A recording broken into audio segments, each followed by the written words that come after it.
তাহলে এখন result result আর result এটাই রয়েছে ওয়েস্ট বেঙ্গল কনস্টেবল মানে পুলিশ কনস্টেবলের যে রেজাল্টটা নিয়ে সবচেয়ে বেশি হইচই চলেছে।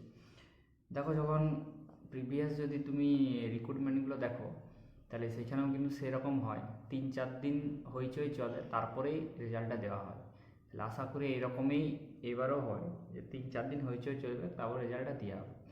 তো রেজাল্ট কবে দিবে সেটা তো ঠিক মানে সেটা ঠিক করবে একমাত্র পিআরবি, কিন্তু মনে হয় যে এই মাসে দিয়ে দেবে। তবে এইখানে দুটো জিনিস জানার আছে, যে মেয়েদেরটা আমি বাদ দিলাম, ছেলেদের জন্য যে 1:1 মানে হচ্ছে দুগুণকে ডাকা হয়েছে আমি ধরে চলছি, তার মানে আমি ধরছি যে একজন চাকরি পাবে আর একজন চাকরি পাবে না। তো এই জিনিসটা মাথায় রাখা দরকার যে তুমি পেতেও পারো আবার নাও পেতে পারো। তাহলে মেন্টালি তুমি এটার জন্য প্রিপারেশন এখন থেকে নিতে থাকো যে মানে নেওয়ার প্রয়োজন রয়েছে, যদি আমার না হয় তাহলে আমি কিভাবে সেটাকে রিয়্যাক্ট করব। তাই হয়ে যাওয়ারটার জন্য সবাই বলবে যে হয়ে গেলে আমি এই আমি ওই, আর সেটা একটা খুশির ব্যাপার, কিন্তু না হলে জিনিসটাকে যদি তুমি হ্যান্ডেল না করতে পারো আগামীতে যে রয়েছে রিক্রুটমেন্টগুলো সেগুলো ইফেক্ট তুমি পাবে। মানে এখনই সব কিছু শেষ হয়ে যাচ্ছে না, এখনও কলকাতা পুলিশ আছে, কেউ কেউ রয়েছে যাদের কলকাতা পুলিশ এসআই এর মেন্স দিয়েছে, ইন্টারভিউর জন্য প্রিপারেশন নিচ্ছে, কেউ রয়েছে যে ডাব্লিউপিএসআই এর জন্য রয়েছে, পিএসসি ক্লার্কশিপেও রয়েছে এখনও পর্যন্ত, ঠিক আছে, গ্রুপ সি গ্রুপ ডি রয়েছে। তাহলে এখনও অনেকগুলো চান্স রয়েছে আমাদের হাতে।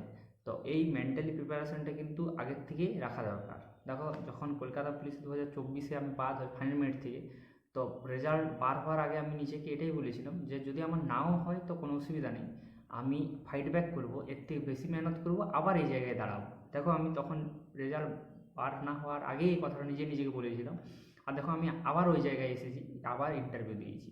তো আমি এবারও সেম কথাই নিজেকে বলছি, মানে তোমাদেরকে বলার সাথে সাথে নিজেকেও আমি বলছি যে আমার যদি নাও হয় আমি আবার ফাইট ব্যাক করবো, আবার এই জায়গায় এসে দাঁড়াবো।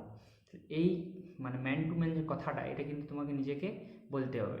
আমি এখনও বলবো যে যারা পাস করে যাবে তাদের সব মানে তাদের সবচাইতে হ্যাপিয়েস্ট মুমেন্ট হবে ওইটা, কিন্তু যারা ফেল করে যাবে তাদেরকে কিন্তু ফাইট ব্যাক করতে হবে।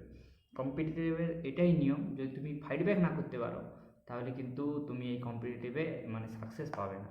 এটাই বলার ছিল। তো